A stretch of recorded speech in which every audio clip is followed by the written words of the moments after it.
Hello, everyone. It's Linda Ockwell-Jenner here again with another Conversations video podcast.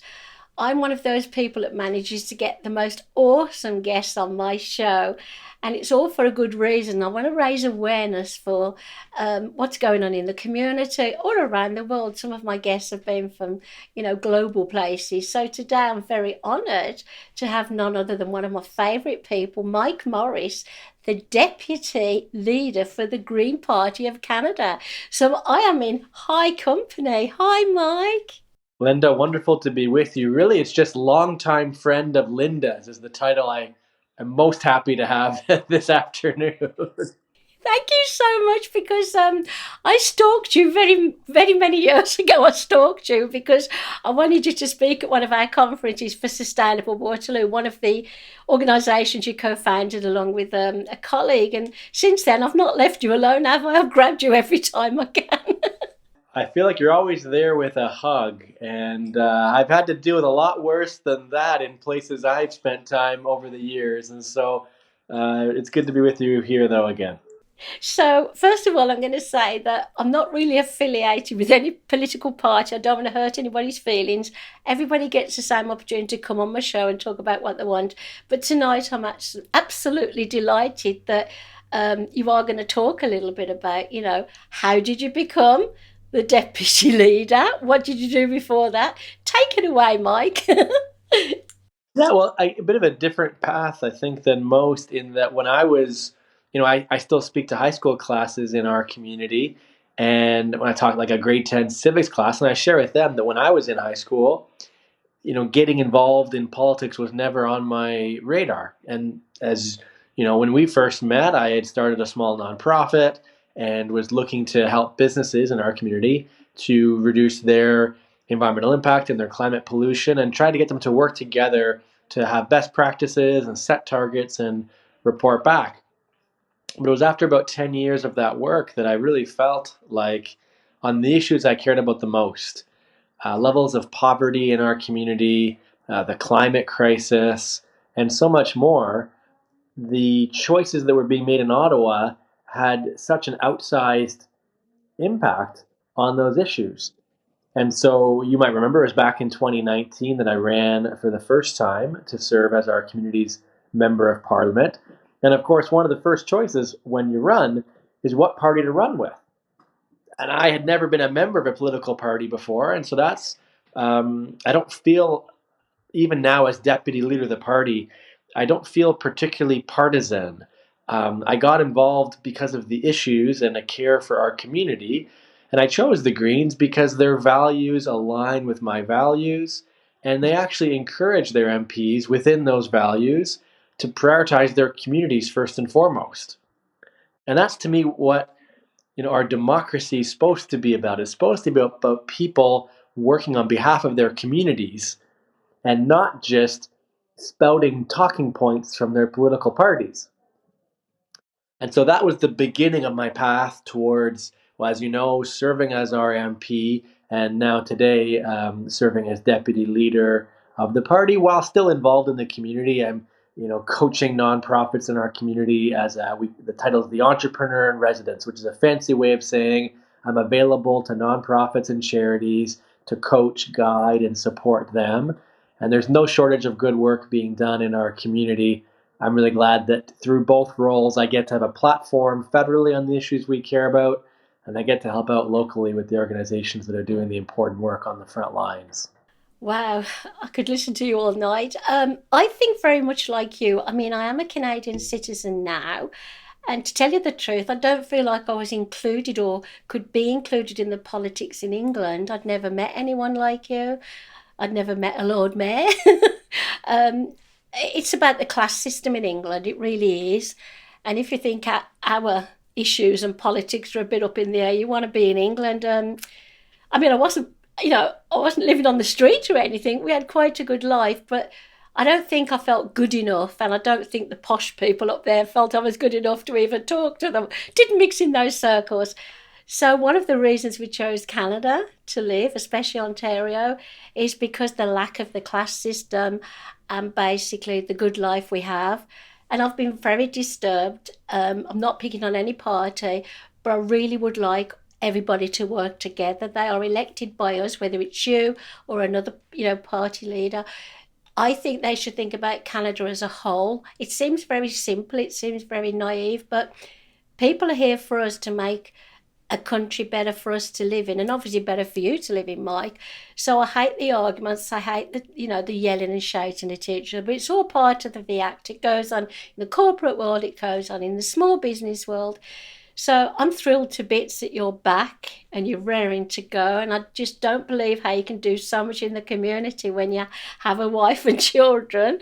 It's amazing, Mike. Well, you've just given me a new job to do, Linda. I would love to introduce you to the leader of the Greens in England and Wales, Zach Polanski. Right, guys? Zach is making waves over in the UK right now as he articulates. They have similar issues around wealth inequality that we do. And he's being very clear, the same way I think we should be in Canada, that it doesn't have to be this way. You don't have to have, we got 65 billionaires who've amassed more wealth than the bottom 40% of all Canadians. But to your point, Linda, I think it's a really important one. My view is that MPs are meant to be serving their communities and finding common ground. We're not the only ones in a housing crisis in Kitchener. If you're serving your community, you shouldn't be trying to find the ways you're different than other MPs. You're the only ones planting your flag in the issue. If you're serving your communities, you should be actually looking for other MPs who agree with you from a variety of parties so you can get something done together. In my view, Linda, the biggest issue we have, and the UK has it as well, it's the way we incentivize our elected leaders. And we incentivize them around how we elect. And we elect under this winner take all divisive style of electing people called first past the post. And if you want the way you're describing, I'm hearing you talk about why don't you work together? Why isn't there less heckling and name calling? Well, when we look at the systems in our, democracies around the world, where the parliaments are more diverse, where the MPs are more collaborative, when there's less of the heckling that you'd be embarrassed to have a niece or a nephew or a grandchild watching that behavior. Well, time and again, it's democracies that have proportional representation, which is fancy way of saying every vote counts. That you don't have to worry about the fear of who's going to get in your riding. You just vote for who you believe in, and that same percentage of people who get that percent of votes are represented with that percentage of their parliament. And lo and behold, when we elect people that way, we get more of the kind of democracy that you're describing. And my sense is, Linda, you're not the only one. I think, right? The vast majority of Canadians, maybe you've got a few partisans who like seeing politics as a bloodbath, but the but most people don't want that. Most people say, "Hey, I elected you to go get a job done. Figure it out with the others that were elected and go get things done for our community." And we have some MPs who are doing that in our parliament today. I think of folks like Elizabeth May, for example, and I can name some in other parties as well. Heather McPherson in the NDP and Nate Ernskine Smith in the Liberal Party. But I think the MPs who are approaching it that way are doing it without the incentive. They're almost um, despite the way we elect people, they're choosing to do it that way. And if we were to move to a way of electing people that actually encouraged, imagine that. Imagine it encouraged MPs to work together, encourage them to find common ground, encourage them to get things done on behalf of their communities. That's proportional representation, and it's an ongoing campaign that our former prime minister promised 1,800 times in 2015 we would change the way we elect people. I know that one day we'll get there. It's just a matter of time. I do have a question because I know we've only got a few minutes left because I know how busy you are and I'm grateful you could make it tonight. But basically, I think it's got a lot to do with us, people who are not MPs and not wanting to be elected. We should have more of a voice, and nobody's stopping having that voice but ourselves. So I don't just invite, MPs on my show, CEOs of mental health and people who've been in Afghanistan. There's some interesting people being on my show because it's about everybody on this earth is entitled to a life, democracy, all these different things, a right to do what they want to do, and free speech. But I don't think enough people want to be speaking up for the whole of Canada. It turned into a me, me, me kind of place and a very selfish place. So I know you can't cure it alone. I know your party can't cure it alone, but I think if everybody could just work together who are voted as to be MPs, MPPs, whatever, the world would be a nicer place. Have you got time to just leave one word, one sentence, one word of wisdom with us to leave with our listeners? That would be amazing. Oh, Linda, it's actually my favorite thing to talk about.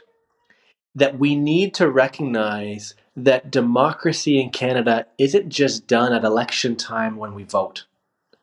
That if we're going to hope for and work towards a better Canada, we need to be working towards that all year round. And recognizing that the elected people at any level, as you say, they're only accountable to the extent that we watch what they're doing and follow up with them about it. So if I could offer you one thing for you and your viewers to consider, it would be to watch what your elected leaders are doing. Track that in the media, or if it's a federal MP you're curious about, you can go to ourcommons.ca. You can look up what your MP has said in English. You'll see en français. And based on what you see, consider getting in touch with that person. Yep. Send them an email. My advice, I advise them to do exactly what you say. And if you're not listened to, I love social media to have my voice heard. Normally, it's a nice voice. I've never shouted at an MP or anybody like that because you all treat me so kindly. Everybody's so nice to me. Thank you so much for your time. I will be following you from afar and I will be rooting for you.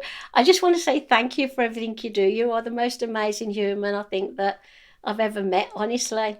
Linda, I'll look forward to that next hug. And next time I'm having a bad day, I might just send you an email. You can pump my tires a little bit and remind me about the good in the world. Thanks for inviting me to be with you. It's so wonderful to get a chance to be in conversation with you again. Thank you again.